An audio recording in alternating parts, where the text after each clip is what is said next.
30 years ago, it was like, oh, okay, you've been hanging out in India way too long, so yeah, it's kind of for those out there.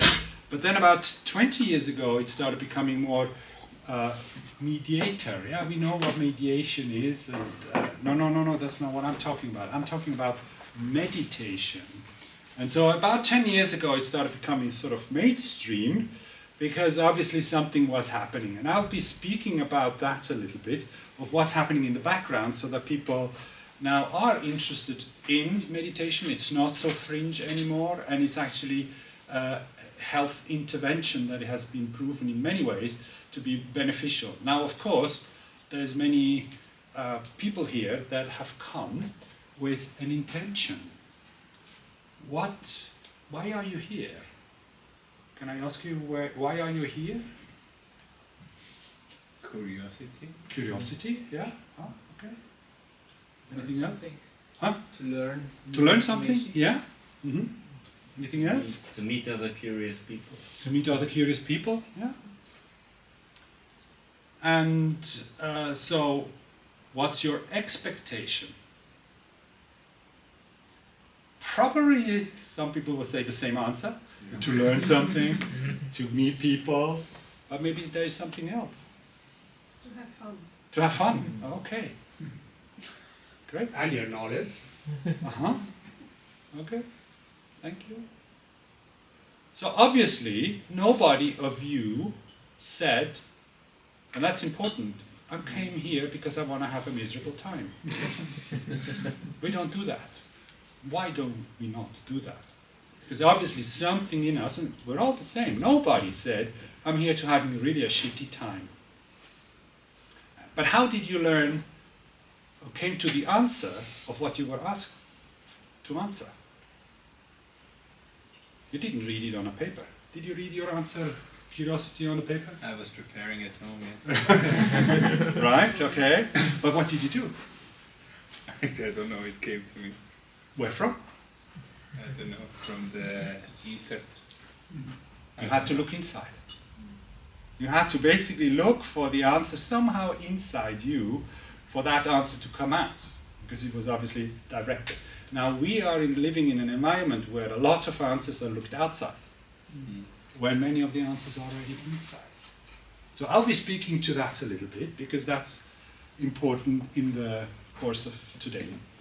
Because we will be exploring a little bit that inner process. And that was something that I was obviously not the first one, because already somebody like Socrates, what's happening here now?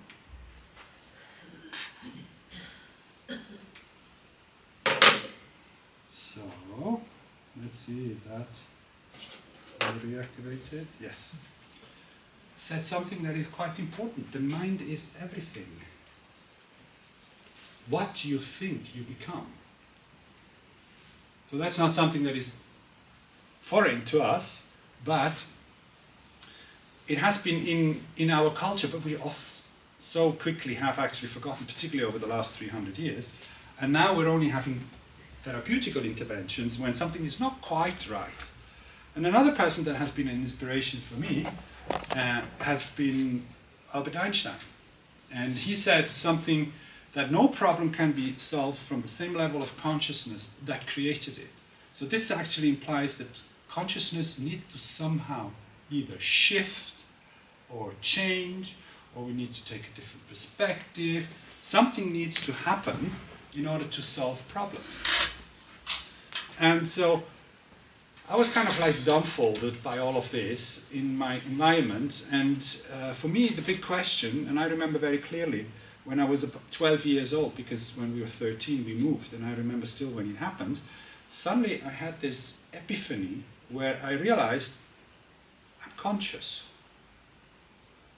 And not only am I conscious, but my consciousness is actually creating reality.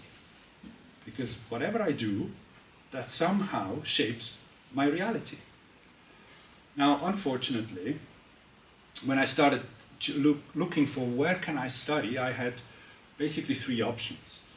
Either I study physics, which somehow approaches reality, but it was too far away from consciousness, at least in my mind.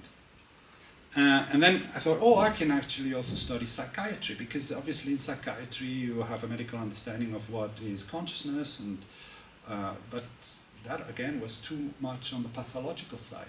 And then when I discovered that there are these mind-altering substances, so, oh, okay, this is what I can study, because if I study mind-altering substances, at least I will understand what is the mind. And so this is what I did here at the ETH. I studied and finished the studies about and specialized in psychopharmacology. Now, unfortunately, during my whole study, we didn't even mention the word mind once. Save alone consciousness. Now, this was total taboo at that time. What we did, however, talk about is when they were not functional, when it was something was not quite right. And so, for me, it became very clear that these substances are actually not mind-altering. They don't alter the mind in its fundamental way of operating. Because even a junkie high on heroin, or an alcoholic, or a person with depression and taking anxiolytic medications, what is it that they want? They want to be happy. They want to be well. They want to be joyful. They want to feel safe. They want to live life in ease. So these substances are not mind-altering, because that's still in people that are as dysfunctional or in a challenging situation, or even people who are happy. This is, for all of us, the same thing. And it doesn't change with those substances. What it changes, however, is perception. So they're actually perception-altering substances. And these perception-altering substances, well, what is the mind? Still remained an open question. I did not get that answer, at least in my studies here at the Federal Institute of Technology. And so I ended up then working here in Zurich. I had a pharmacy on the Langstrasse during Blatspitz. And so some of you might remember what the Blatspitz was. It was the open drug scene, and then the Letten. And so I had the whole mess in the pharmacy.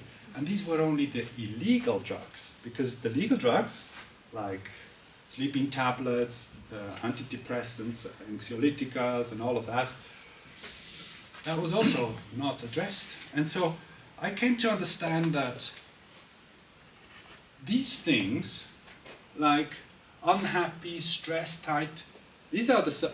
Nobody of you said that while you're here. You didn't come here to have a stressed moment, isn't it? Or to feel super tight or anxious. But it happens. There's no doubt that this is happening often or all the time for some people, or occasionally with others. But it happens because something is happening in the background that we could call our negative and unwholesome mind states. And so what do medications do? If you're, say, you're depressed about a -8, I mean, serious out of 10, that's quite serious. Medications, what do? They suppress a little bit these symptoms. But that's not really where people want to be. When you suppress all of this, where are you then? You're in neutral. You're not really there what you want to be, which is positive, wholesome mental states. Where you're happy, joyful, flourishing, thriving, learning something new, where you are at ease, where you're balanced, where you're resilient, where you're strong. So how do we get from here to here is the question that I have been trying to answer. Also, what is it?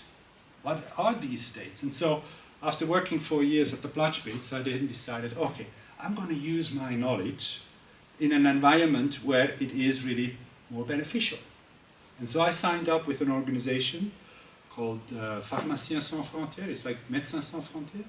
And I ended up in Kathmandu. And so in Kathmandu, I was working with beggars, and it really was for me a pivotal moment when these beggars were not just poor, but they had leprosy. As some of you have seen leprosy? Have you ever smelled leprosy? It's a wasting disease where the nerve cells get infected and the nerve cells die, and then people hurt themselves, they get wounds, it festers, it gets necrotic, and you have to amputate the limbs, the fingers, the toes, the nose, the ears. And so it's really, it's rough, so it's quite existential in that sense. And so one of those beggars, about after 2 weeks, he spoke a little bit of English. He called me over and said, "Why are you coming here?" Same question I asked you, yeah? And I said, "Well, to help you." And he looked at me very baffled and said, "We don't need you. We are much more happy than you are." And so here I was, with my kind of Western arrogant understanding that if environments are healthy, then I can help them, they're going to be happy and they're going to well. And so here I was working with people whose body was rotting, but their minds were strong.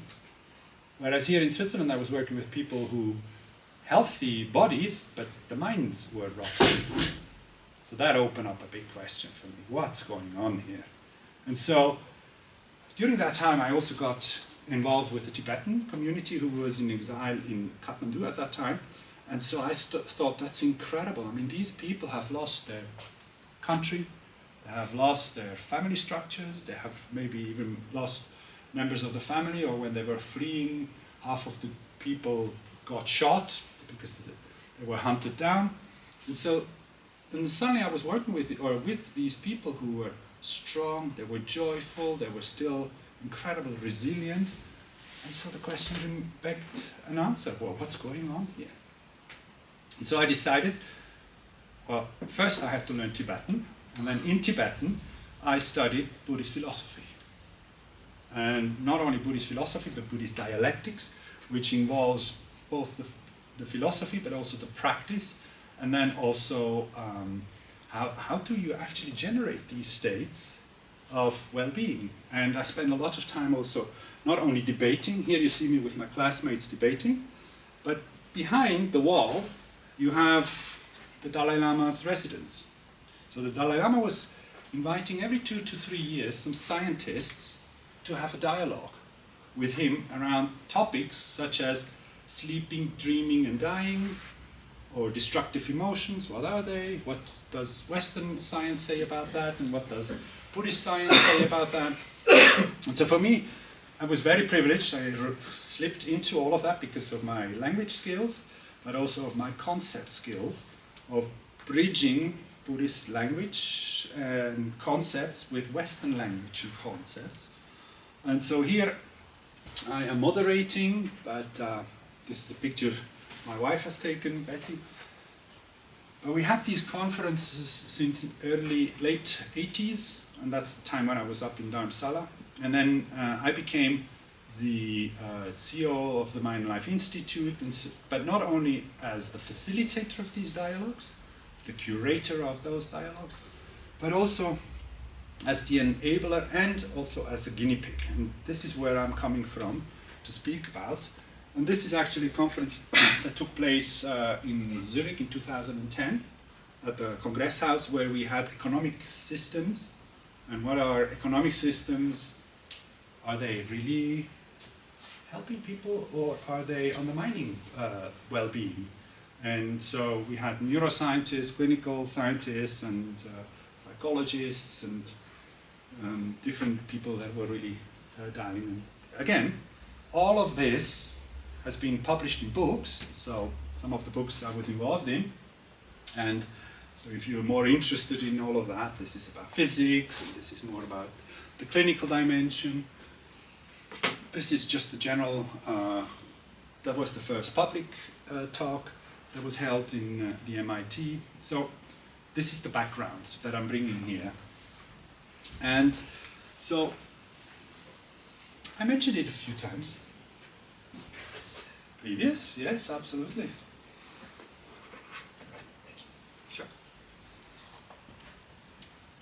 Something is really hot here. Is it me? Maybe the room. Oh, okay. No, that's okay. The room thing, oh, yeah. Yeah, I just, because it's 5 degrees, so I just changed. Well, I'm so excited. Maybe, yeah. So, I mentioned the word a few times of what is science. Because obviously you want to hear the science, but I need to define the words that I'm using so that we are talking about the same thing. And in German, the word science is much better, I have to say, because it's Wissenschaft, that which creates knowledge. Now, in English, it's also around the knowledge. It's a systematic enterprise that builds and organizes knowledge in the form of explainable, testable predictions about the universe. And I like this definition, which is from Wikipedia, by the way, because it doesn't say how you gain the knowledge. It's not by, like, the knowledge that I asked you the first question, you know, why are you here? That's knowledge that comes from within. It's not from outside that you needed to read out.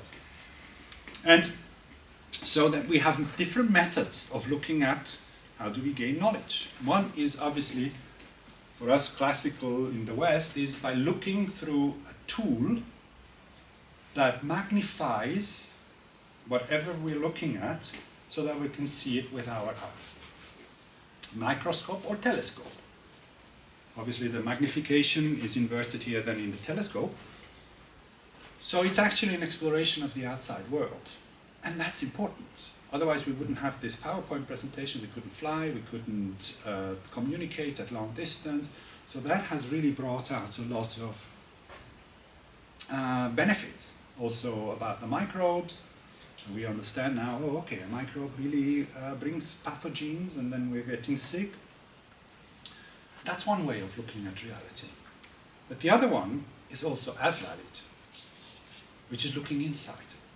Now, what's the telescope or the microscope that we have in order to do that? Awareness. Consciousness. Yeah, consciousness, awareness, Attention. attention. Inside. Inside. Inside, yeah.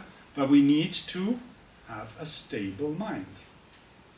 Otherwise, it's like looking at, when we have consciousness, we have insight, we have awareness, but most of the time it's not stable. It's in a constant state of distraction.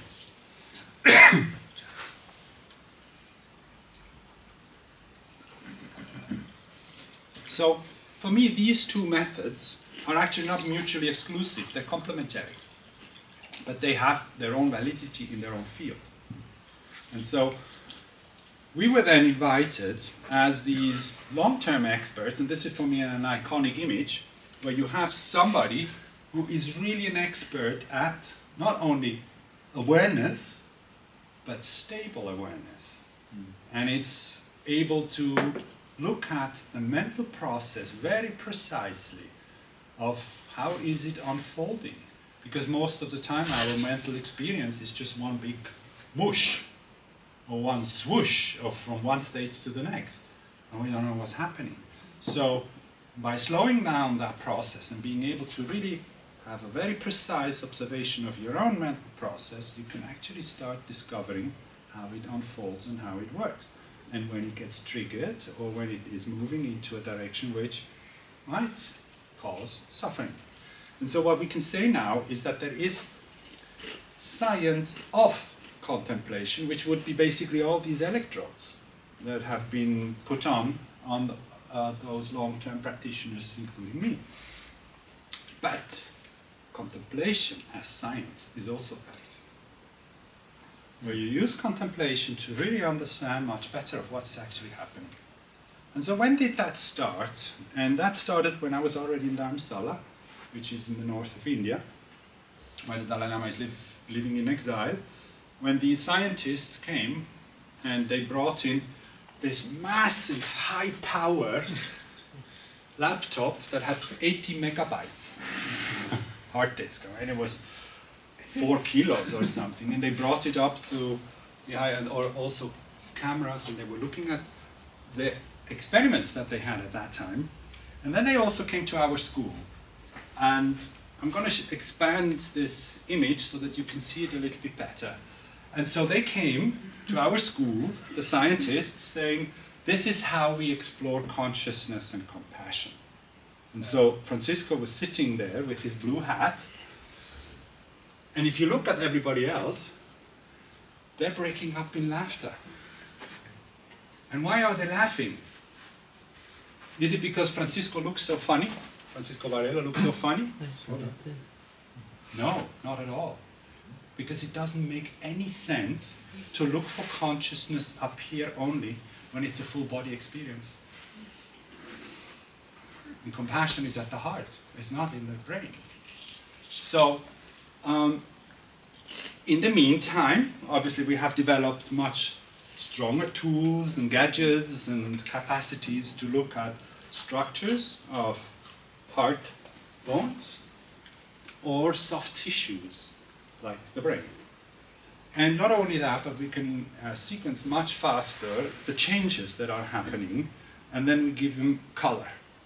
And it's not that somebody has a great idea and it's kind of like yellow, or less thinking, basically the light goes off. It's actually just an image technique that shows here we have had more activity, and here compared to, let's say, 5 minutes ago or 2 minutes ago or whatever you standardize it against, it's less activity. Because of that, you can then tell, oh, there's more activity in that part of the brain and less activity in this part of the brain.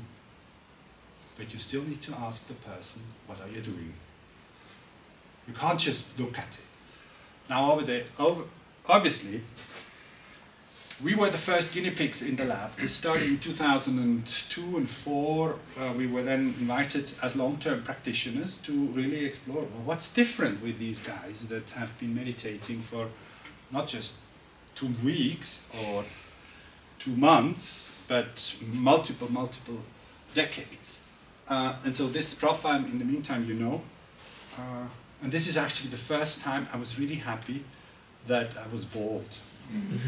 Because every single of those electrodes is added with big gunk. So in the hair, that would have been terrible. But anyway, that was before and after. Another person that some of you might have heard is Mathieu Ricard, who is also involved in that. He's obviously much more sexy than I am. So he's also very much more known, and he does extraordinary things. So the 2 of us were part of that cohort of people that were in the lab. And then the other lab that we have been quite often is, for example, at the Federal Institute of Technology. This is down in Geneva, where they have the Neuroscience department. And here what we're looking at, and I'm just introducing it to you, you get enough data later on, is what is actually the impact of virtual reality on body sensations. And it's massive. That's why I said before, it doesn't make any sense to just look at the brain when actually it's a full body experience. So you need to include that, but also you can trick it. And you can actually shift it, and you can manipulate it to the extent where people really don't notice the body anymore. And that's what we see with all those mobile phones or the games, that people don't notice anymore where they really are. That's one experiment. Another one is where we created a 3-dimensional virtual reality, and then here we're sitting, and from behind we have an image from of ourselves, and there are different ways how we manipulate the bodily experience with significant impact on, for example, well-being or stress or anxiety. And so we're retro-engineering it to help people to connect with the body. Another person that was also in the lab with us, that's Mingyu Rinpoche. Some of you may have heard of him. He's a very well-known yogi in the Tibetan tradition. And so we're all somehow, and I'll just show you a few pictures of all the type of experiments that we have been doing. An MRI here. This one is an EEG in Lyon. So this is not only taking place in America, but also in Europe. And this one is also,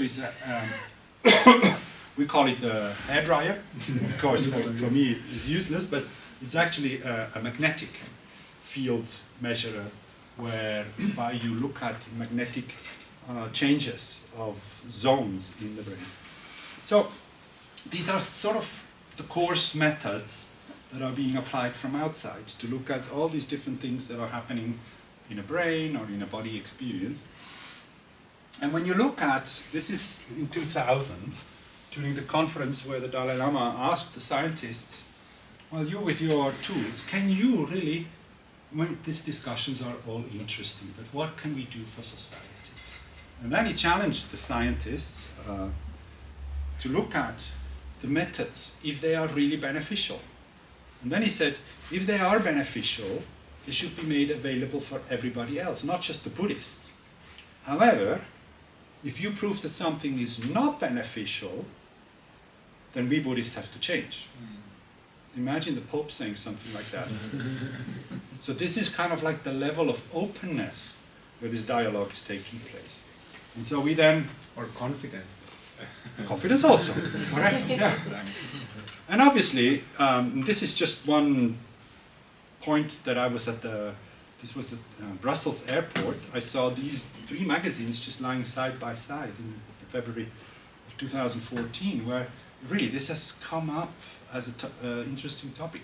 I mean, a gathering like we are here today, even 10 years ago would have been pushing it. 20 years ago, forget it. I mean, I would be speaking to my wife and myself, and maybe. So it has really changed the understanding and the interest also, because obviously we're experiencing states of unwell-being, and that seems to be somehow related to our process. So what is meditation? My second word in the title. What is meditation for you? Have you ever heard of meditation? Okay. So you didn't come for mediation, no? Sorry. That's an old one. But you picked the right time. So what is meditation for you? Awareness of the moment to moment. Okay. An awareness of the moment to moment, yes? Anything else? Sitting down, closing my eyes. Sitting down, closing your eyes? Laying down and closing your eyes, sleeping? Most likely, yes. Okay. I grew up with it in a religious context, not Buddhist, but the Christian tradition, in which meditation was focusing on a specific attribute or characteristic and only on that. Yeah. Focus is there. And investigating an attribute of a characteristic. Often it's also confused with contemplation as opposed to meditation. Yeah. So we need to separate that because it is a little bit different, but very close. Yeah. State of non-reaction. State of non-reaction. Okay. That's also when you're sleeping. Oh, my mind will be reacting when I sleep. Or my subconscious mind. Okay. Just be totally immersed in consciousness. Okay. As you can see, it's already quite a variety. I mean, 6 answers and 6 different ideas. And so I would like to sort of condense that we are somehow talking about the same thing. And the way I'm going to do that is by, let's see, where the origins of this tradition is using the word meditation from. And the first word is obviously, this is my main language that I know, is gom in Tibetan, means actually familiarization. So you familiarize yourself with what? Obviously not with the street plan of Zurich, but you familiarize yourself with the workings of your own mind. And this is key. It's the familiarization of the workings of your own mind, not somebody else's mind. Because we're very good at that. They should be thinking like that. Why are they not doing this? But it's actually, well, what is happening? And it's an intentional process. It's not just a haphazard process. And the second word that we translate from the Sanskrit into the word meditation is bhavana. And bhavana means cultivation. So what are we cultivating?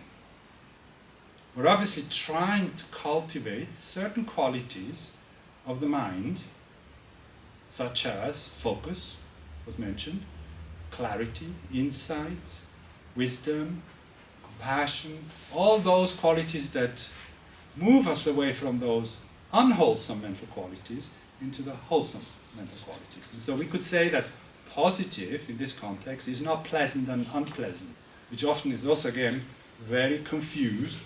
If it feels good, it is positive. No, it's not. Because a good shot of heroin feels really good, but it's not really positive. And sometimes learning is really unpleasant, but you're benefiting from it because you're learning something. So it's also, again, not pleasant or unpleasant, but it's actually positive, is beneficial, that moves away from suffering. So the suggestion that I would like you to take home as a definition, which is the one that we often use also, is this intentional process of familiarization with the own mind and the cultivation of positive qualities, such as, I mentioned it already, attention. That's an aspect of it. You mentioned that, or awareness is an aspect of it. Compassion, or skillful means, or insight and wisdom. What means skillful means? Skillful means is, do you respond adequately to the situation? Okay. For example, that's skillful means. If somebody tells you, oh, what kind of mess are you doing? You know, if it's a friend, you respond completely different. It's the same words. But if somebody tells you that you are afraid of, or your life depends on it, or you feel like you're being completely secluded from a group, then you react completely different. And so that reactivity is, can you regulate that reactivity appropriate to the situation? You're not going to tell your boss he's an idiot as a response. Maybe you do, or somebody, but the results might be a little bit more problematic. But to a friend, it's okay, yeah, I agree, this was stupid.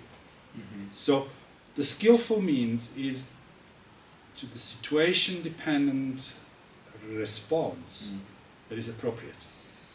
Also a little bit how you regulate your emotions. Of course, that's all in there. How, yeah. That's all in there. I'm taking a little bit more the meta perspective, but then which emotion are we talking? Of course, anger or frustration, both are emotions, but there you need a different skill set. And the whole path of the Buddhist path is all directed at cultivating these skills, with, of course, a whole framework around how to do it. Is Siri talking to me? No, it's just. Ah, okay. Maybe she does. I don't know if it's somebody from outside that I need to respond to. So, obviously, then it depends very much what kind of meditation are we talking about. And there are different types of meditation. It's like if I ask you, sport. Of course, some people say, well, boxing? Are you talking about ice hockey or football? Or are you talking about chess, a Formula One car? I mean, the spectrum in sport is huge. But they all require a specific set of skills, which can be trained. So therefore, in the context of meditation, many tools have been developed, but this one is mindfulness is one of them, focused attention is another one, loving kindness and compassion is another type of practice, and then also open presence is another type of practice. And these are the four that I'm mentioning here, which have been the most researched up to now, but there are obviously others too. How would you distinguish the first two? Mindfulness is completely different to focused attention. And that's the problem, because many are not clear that it is different. In focused attention, you take one object and you draw your attention to that and you hold it and you keep it. Now, mindfulness is when you recognize that you have been distracted, you remember where to bring your attention back to. That's mindfulness. Now, of course, nowadays everybody says everything is meditation and everything is mindfulness, which is actually, technically speaking, not the case. It's a complete different skill set, which depends on, for example, meta-awareness. Are you at the object or not? And if you're not, then you bring it back and you need to remember, because actually mindfulness, now I'm opening up a big box, but the Tibetan word for mindfulness is Demba, which means also recollected. Recollection. So you recollect your attention back to it. It is a different skill than holding your attention at a certain place. So there are meditation techniques like Anapana where you kind of train both, right? You train mindfulness because you bring it back to the breath and you have your focused attention on the breath. Yes. In Anapanasati, yes, but sati is the word, and Anapana is just the breathing, you know? And sati is just mindfulness. But that's a modern creation for a word that actually means recollect. You collect again your attention to whatever you've chosen. And in the Anapanasati, obviously, it's the breath, but it could also be just your attention on a point, or on a body sensation. Okay. And then it gets very much more difficult also on the mental process per se, on attention per se.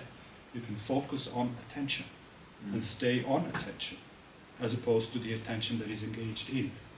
But these are more subtle practices and a little bit more delicate practices because we don't have that much of a reference. And this is why in the shamatha practice context, where you use techniques to stabilize and calm the mind, there are object-specific practices and object non-relevant or non-supported practices where you draw your attention.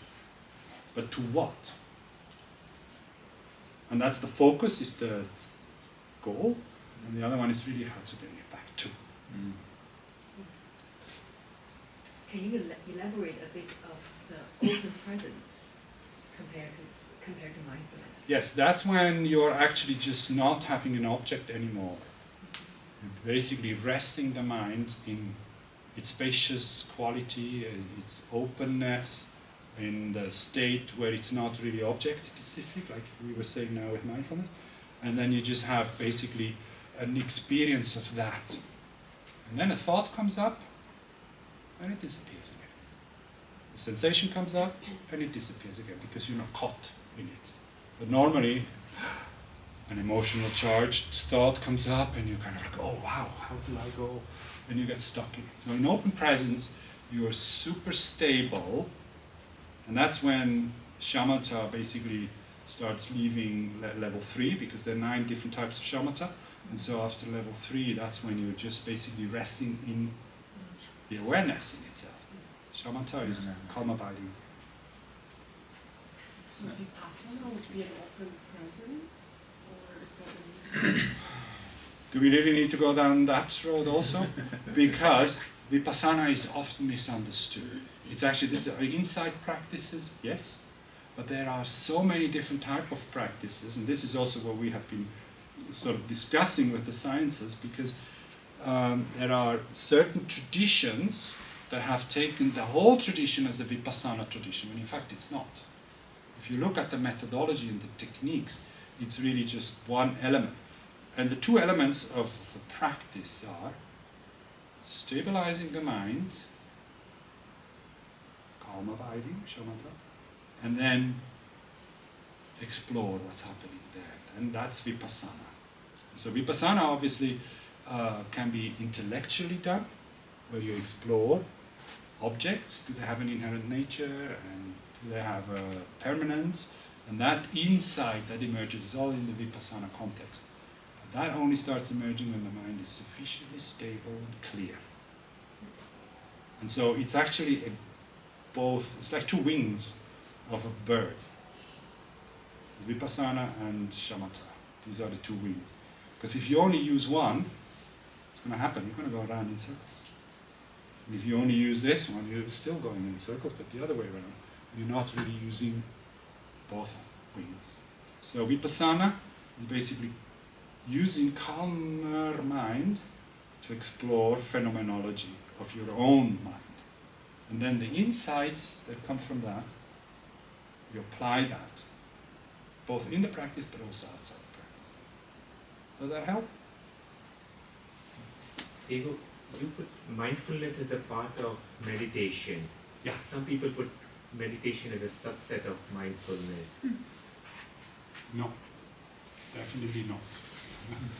Not from, and this is the problem when, I have been discussing that intensively with one of the main people that have been at the forefront of making mindfulness available, which is John Kabat-Zinn. And he said, yeah, this is a big problem. It's getting completely washed out and even confused. And this is why, for me, it's important to differentiate. Meditation is it's like sport. But if you do group sport or in teams, it's a different type of sport than when you do single sport. And then again, is it physical sport or is it something like chess? These are all considered sports, but they have different qualities. Now, of course, a chess player needs to be physically healthy too, otherwise he can't think properly. Then he can train that, but it's not the main focus of the chess player. So yes, mindfulness is at least how it is originally taught and has always been in the context, because mindfulness and meta-awareness are the two wings of that practice. You can't have mindfulness without the inner observer that is constantly saying, am I on the object or not? How should I behave? What should I do? So that's the other side. And it's clearly shown now in research that people who have more of that meta-awareness, introspection, or sheshin, or sampajñana in Sanskrit, are much better able at regulating themselves, and they're much more happier, because they don't get constantly swashed away. So these are two methods. Now, of course, you can be mindfulness without the formal practice of meditation. And again, in meditation, there are two types of practices, the formal practice or the non-formal practice. Formal practice is when you're sitting on a chair, like, that's why my question, when you're sitting and you're just basically observing your own process, or you're engaging in daily activities, but mindfully. Yes, that's okay. And then again, of course, in the dialogue with sciences, we need to know, well, how expert is that person? Has he just been starting to meditate, or has he or she been meditating for 5 years, or 10 years, or 30 years? And that makes a big difference. And so at the beginning, we were the ones that were obviously a little bit more longer practicing. And one of the key questions that has to be asked again and again is, this is why at the beginning my question wasn't so facetious. It was really just to show you that this is an important part of any meditation practice, and particularly scientific exploration, is you need to ask the person what he or she is doing. And I remember when we were in Hong Kong once, I was asked, well, if you can have this dialogue also happen in Hong Kong, they would like to research, because they had somebody that came and in what did she say? In 3 minutes went to 21 different mental states. You can't research anything then, because in 3 minutes, 21 different states, that's basically normal thinking. So what's key here, and this is why the adept is so important, is stabilize it. Can we hold that state so that the signal becomes clear? Not just go through the motions of whatever you're trying to do. And so that's why the feedback needs to be also sufficiently clear. And I'm going to be speaking to that, what happened. So any questions further to that? Because I'd like to quickly go into a few timeout. Could we make a quick bio break? Yes, sure. 2 minutes. Sure. 2 minutes. Feedback. Mindfulness is taken out of context in the West. Because there's a full foundation of mindfulness. Mindfulness of body, feelings. Do you know the work of Thomas Metzinger? Yeah, I've been working with him many years. Yeah. Yeah, well, we were blown away by his new book, Which one? Bewusstseinskultur. Bewusstseinskultur, yeah, and he had before, he published another one. What was it? I was one of the interviewees. The elephant. Right? The elephant, yeah. I was one of the interviewees. Yeah. What is he doing now, you know? No, he's just writing another one, probably. No, I don't know what he's doing now, but I have been working with him for many years, particularly also because he was very much interested in sort of the precision of cutting, really go back to what originally was said, and then also with long-term practitioners, what is it there doing? Okay?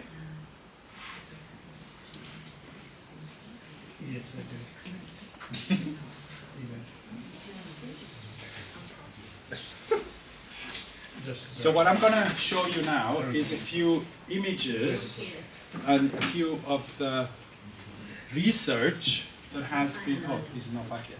Sorry. I have one question. Please. We all make the suffering meditation with the background, all this, and what does mean the happy mind? Yeah, good question. I mean, that's something that we're all still wondering, what does that mean? But it's an experience. I think everybody knows what is a good mind by being at ease, being calm, being clear, being stable. These are the qualities. And of course, resilience has also to do with that, and then not being stressed, and then also being flexible. It's a misunderstanding that a mind that is healthy needs to be very firm and tight. On the contrary, I mean, it's so open, everything is okay. Can you, because I'm actually trying to sneeze. Okay, so what I'm going to show you a few slides on now is some of the research that has been done, just to show you how they have been doing the research and also some of the findings. And so this was actually the first paper that broke the ground, because up to then it was understood that these gamma frequencies only happen when somebody is sleeping. And so it was discovered that these gamma frequencies, there are a few points that are picking it up, happen when somebody is in sleep. And what does the brain do when we are sleeping? Obviously it's regurgitating memories, but it's also consolidating memories, so that it becomes kind of like a coherent memory later on. And during sleep, obviously, people who have been deprived of sleep know how that feels. It doesn't feel good. So it's recovering. The brain is also recovering in sleep. And it was thought that this is just only appearing in sleep. But here was the first time that it was observed that these gamma frequencies are actually not just happening when meditating, but they are self-induced. And this is exactly when we are in resting state. And then here we get the message, now start meditating. And it was rather simple at that point. Just take a focus point and use the single pointed focus attention as your reference. And then what happened was that suddenly these electrodes, now don't ask me where they're exactly, because I don't know, but it suddenly started happening something that was only observed before. So in meditation, with focused attention, the brain is recovering, it's consolidating memory, and it's basically freshening up. And the significance of that was clearly also related not only for the person, him or herself, but the sign was stronger the more hours somebody had meditated.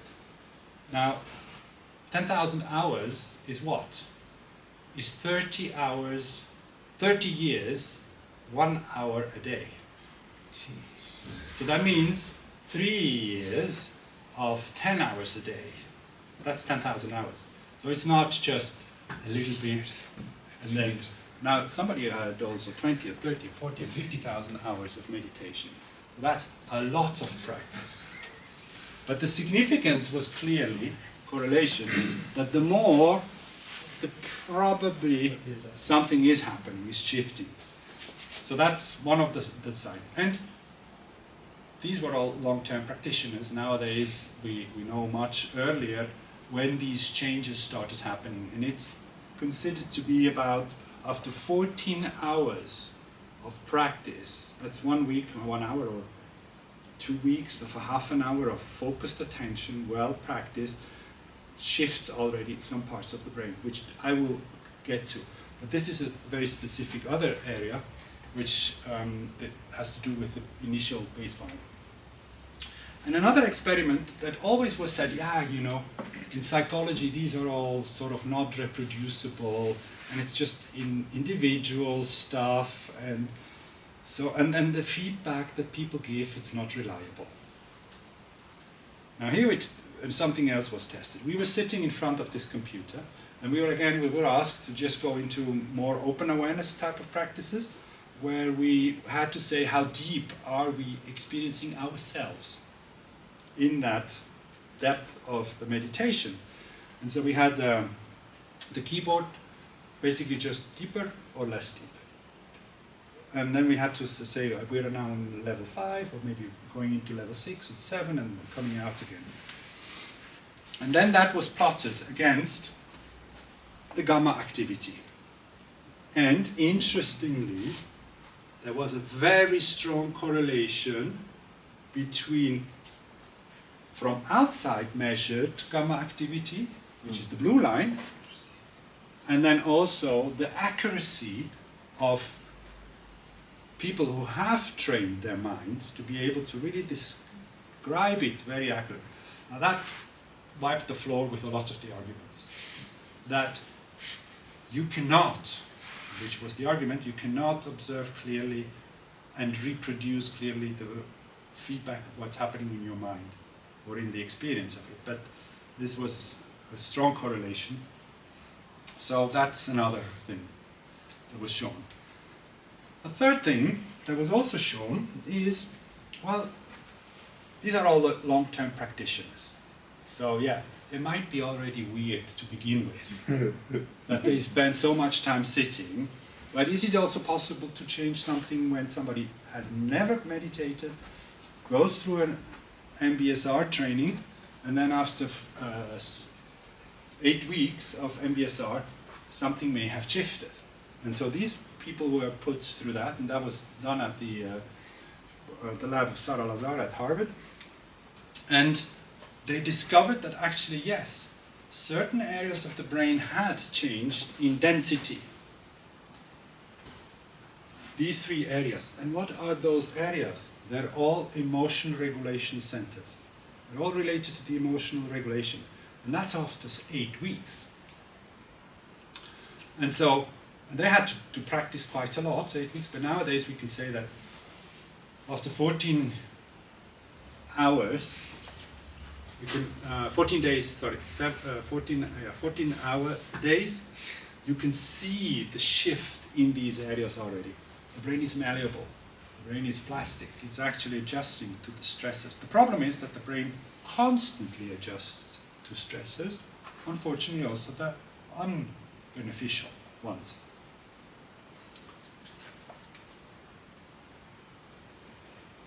So another experiment that was done, and believe me, the amount of pain that I had to go through is worse than the dentist.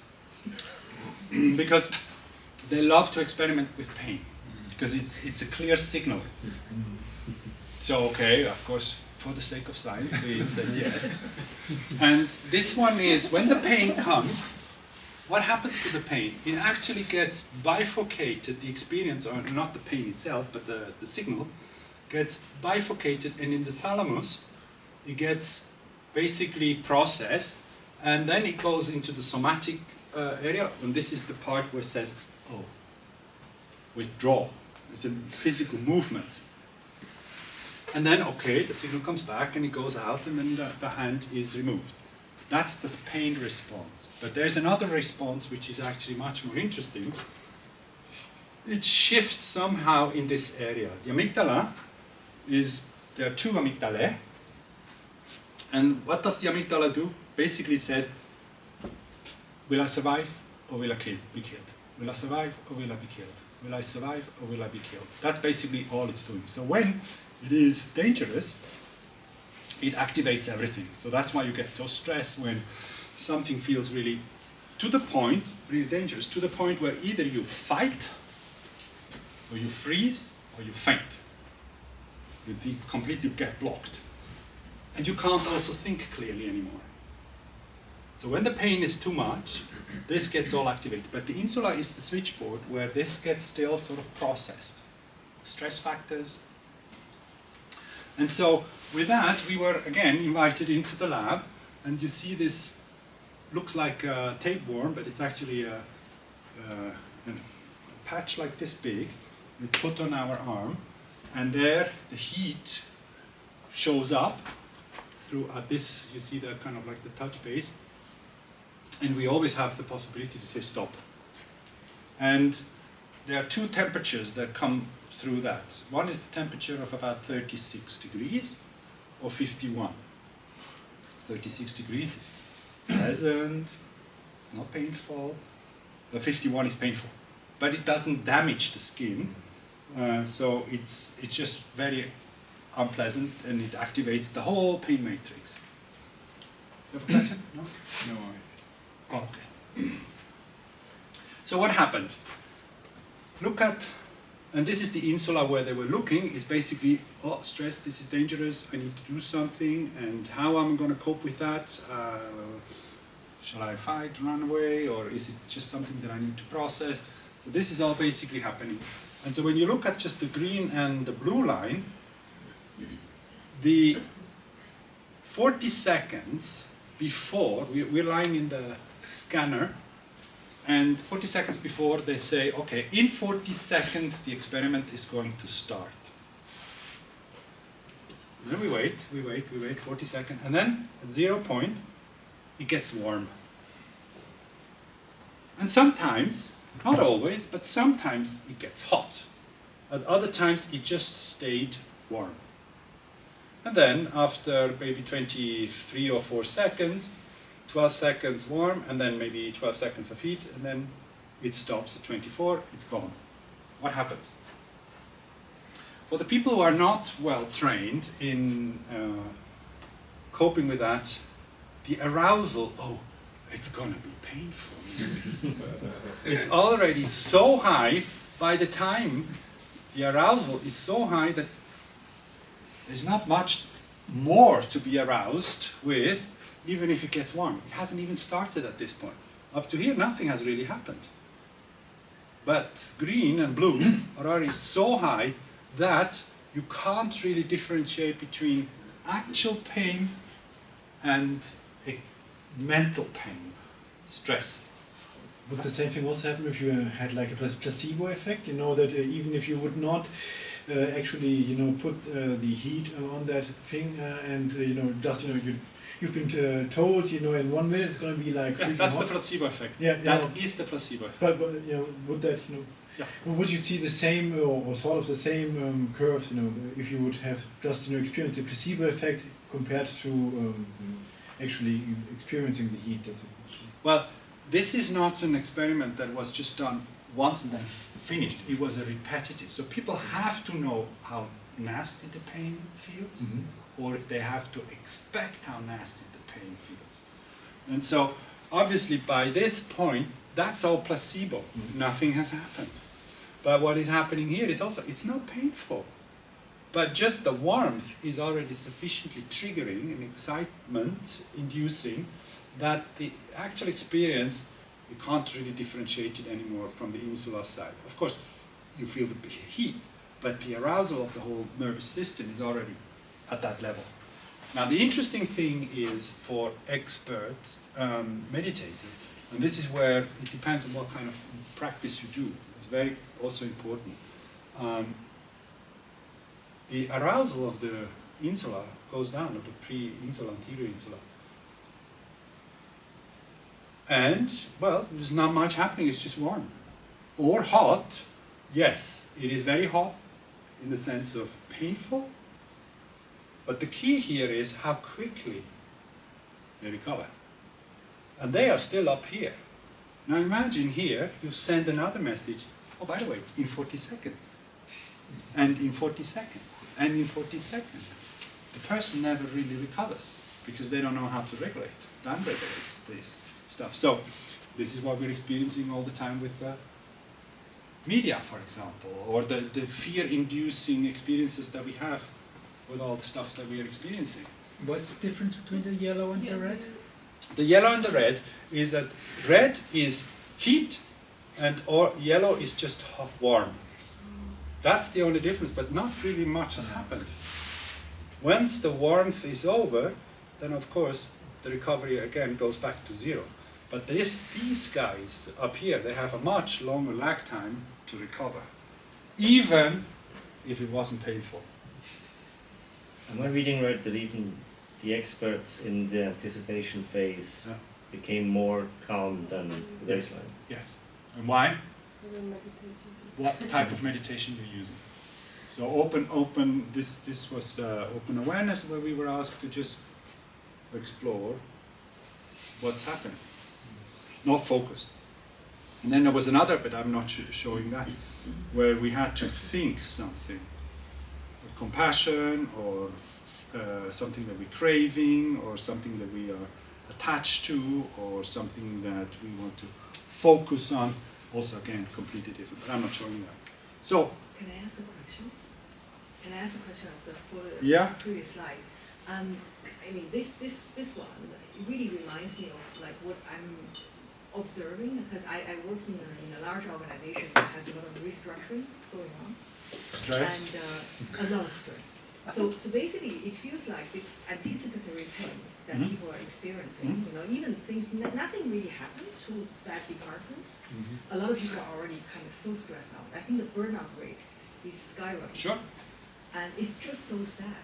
My question is, you know, you just mentioned this like different type of meditation. I mean, for people who Right. are experiencing these, would you recommend a certain type of meditation, Sure. like compassion meditation, Yeah. versus, for example, open, you know, presence, Yeah. or mindfulness? Which ones would you recommend to be more effective? It depends on the person, firstly, and secondly, also how adept the person is. Because just kind of like I'm spacing out, it's not really open awareness. This is a more advanced type of practice. But definitely compassion, loving kindness is always helpful. But people don't know and how to. So, but yes, compassion would be definitely very good. Mindfulness is also very good in view of how do I regulate my inner world. Oh, something is activated. But that might not be enough, because you actually may re-traumatize yourself if you don't know how to actually then go from one to the next. So self-compassion is always helpful, but then again, is it self-indulgence or self-compassion? Which again is often not properly understood. But from the literature, and particularly from, let's say, also my practice, it's definitely compassion is always helpful. But it needs to include yourself and others, not just yourself or not just the others. And of course, in an organization where there's a lot of restructuring or insecurity, that's exactly where people are constantly up here. Constantly. There's not even anything happened. But this, I thought, was a very clever way of showing how actually anticipation in itself is already hyper-stressing if you don't know how to regulate that. And that's why meditation is the intentional process of familiarizing yourself with the workings of your own mind and cultivate positive qualities. So, Can I just ask another question? In the novice group, these were Westerners, or these were... Yeah. So not the people that would be not meditating, but maybe from the same culture, or... Yeah. As... Yeah, this was done in the USA, this test, this experiment, and they were all people, mostly weird people, white, educated, what is the R? I forgot. Unacceptable. Rich. Rich, exactly, yeah, thank you. So it is a specific group of people, yeah, but it's not.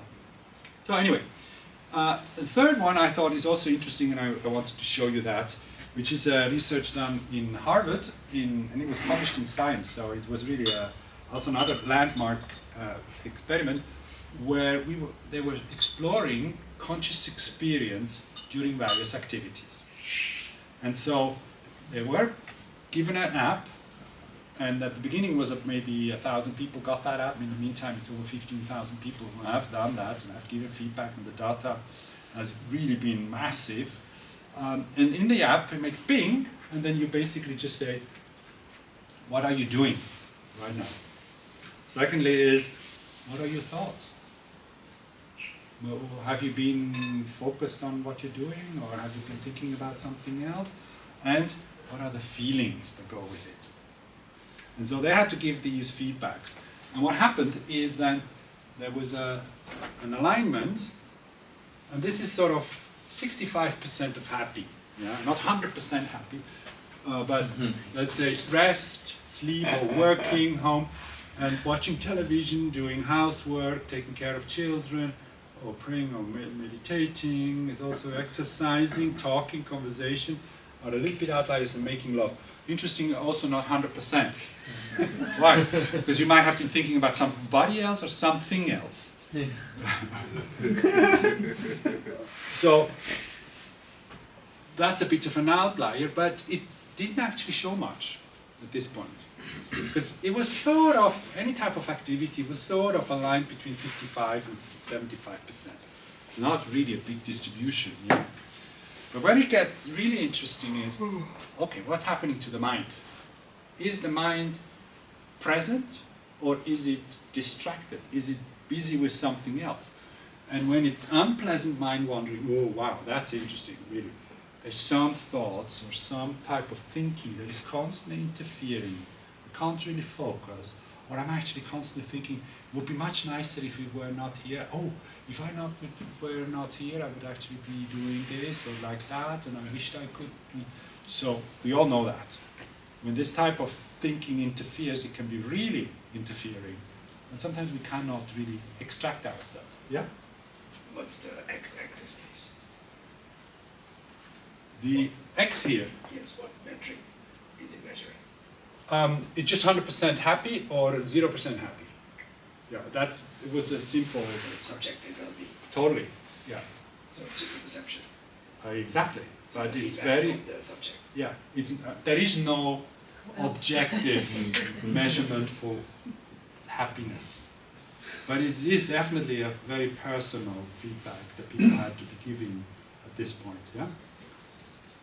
And so, neutral mind wandering is okay.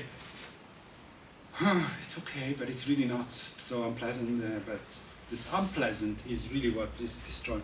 And then pleasant mind wandering and not mind wandering at all is obviously pulls people. So the meta-analysis of all of that is that it doesn't really matter what you do. The nature of activities has only a modest impact on whether the mind wanders or not. But almost no impact on the pleasant end of the topic to which the mind wanders to. That's fascinating. So here we get really to the nuts of the whole thing is we are less happy when our minds are wandering than when they are not. And that's true for all activities, even the unpleasant ones. Like in the Thich Nhat Hanh tradition, some of you might know of him, you can be completely focused by cleaning the toilet. Doesn't really matter what you're doing, as long as you're focused, as long as your attention is right there, with all your senses of the experience of really being here, as opposed to, oh, I wish there would be something else. Or you can do the most beautiful thing, but you're thinking about something else. That's really when it's problematic. So mind wandering, and this is one of the few cases where you really see a causal relationship, not just a correlation. Causal means there is a phenomenon, and that's the cause for another phenomenon. And if you remove that cause, then that will not appear. Often it's more correlated, but here it's clear. Mind wandering is generally the cause and not really the consequence of unhappiness. So the more we have mind wandering, where it's unpleasant, it's interfering, where we're not really able to say, okay, now I'm going to have fantasies, or now I'm going to think creative, and now I'm going to apply it.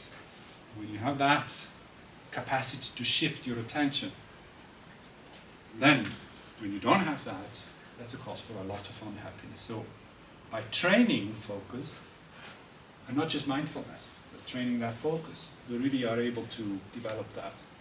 And it's much more important to understand what people think, because it's a better predictor of happiness than what they do. I don't know, you're all sitting here, but I don't know how happy you are. I might extrapolate because you're still awake, or you're falling asleep, or you feel bored, or I can make some extrapolations, but really, what is happening in you, I have no clue. So that's why I need to ask you. And you need to be able to monitor that also. There are maybe some factors that you need to shift.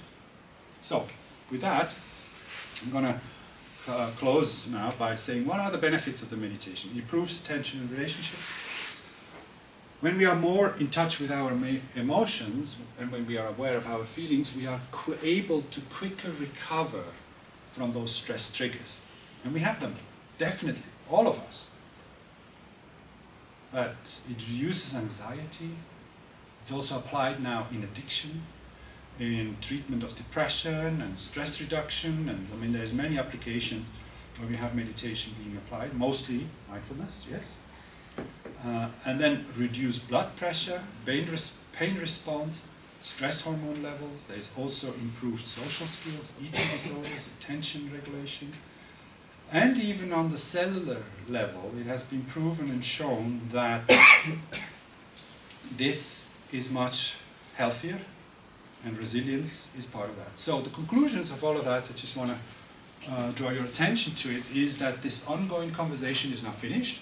It's an ongoing process. So between scientists and contemplatives, which for me both are scientists, natural scientists and then inner scientists, or mind notes you had, yeah? Continues to shape and change the way we think about and understand both brain, the mind, and mental health. So with that, thank you very much for your attention. And if you want to learn more or hear more, or you know where to contact me. Thank you very much. Thank you very much.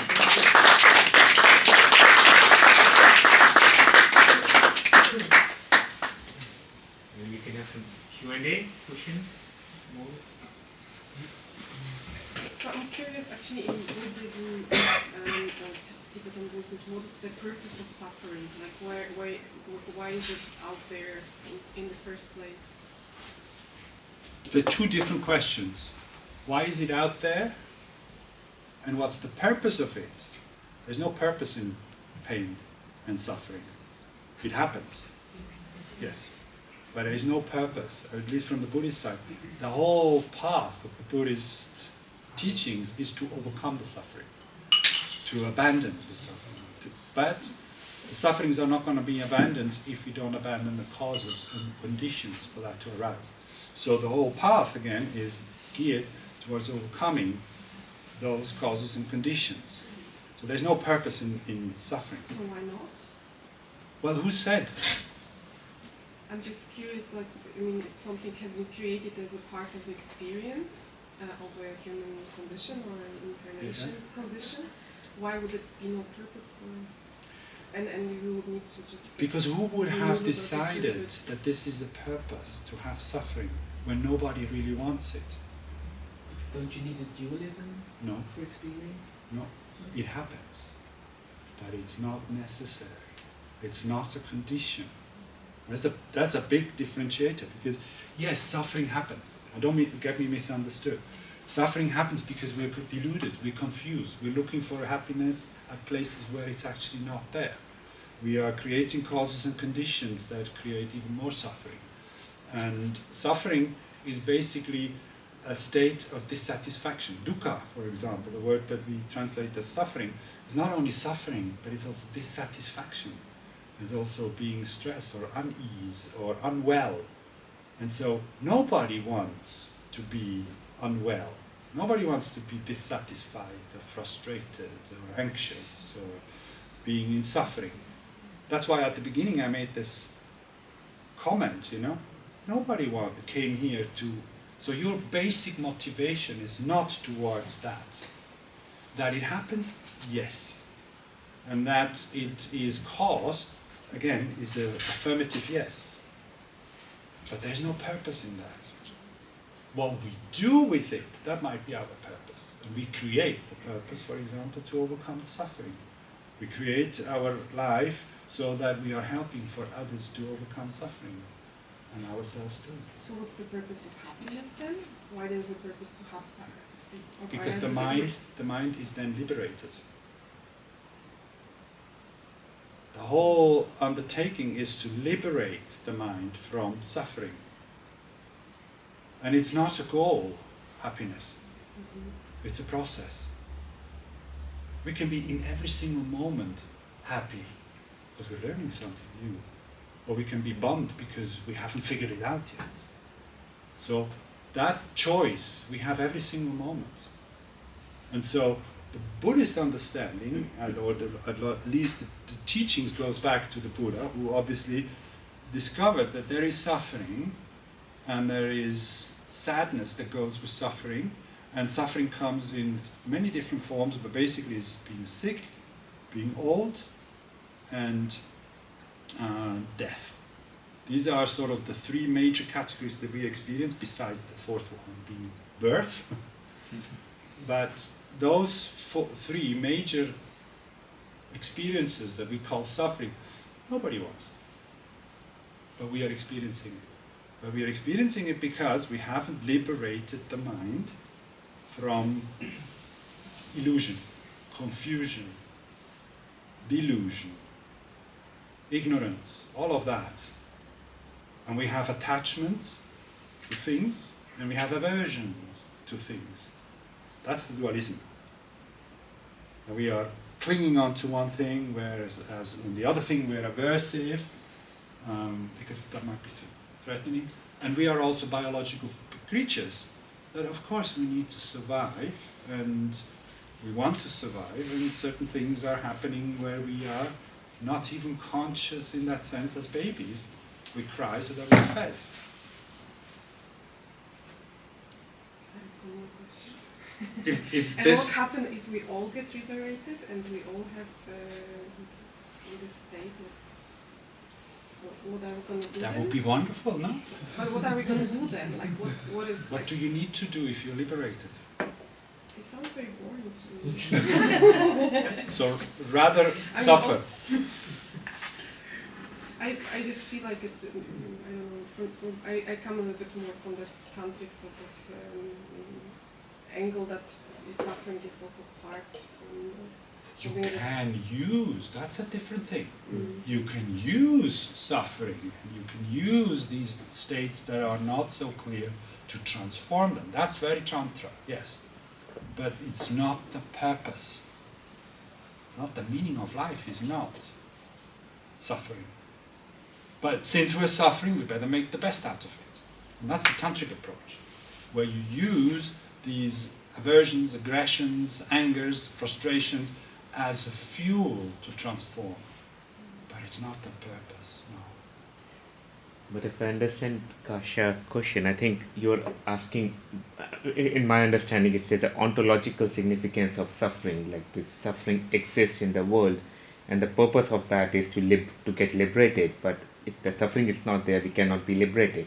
So this entire process would not be happening. I think in Indian philosophies, I think that's where in Buddhism and Indian philosophies differ also. I think in Indian philosophy, this is very much part of it, with Tantra and all that.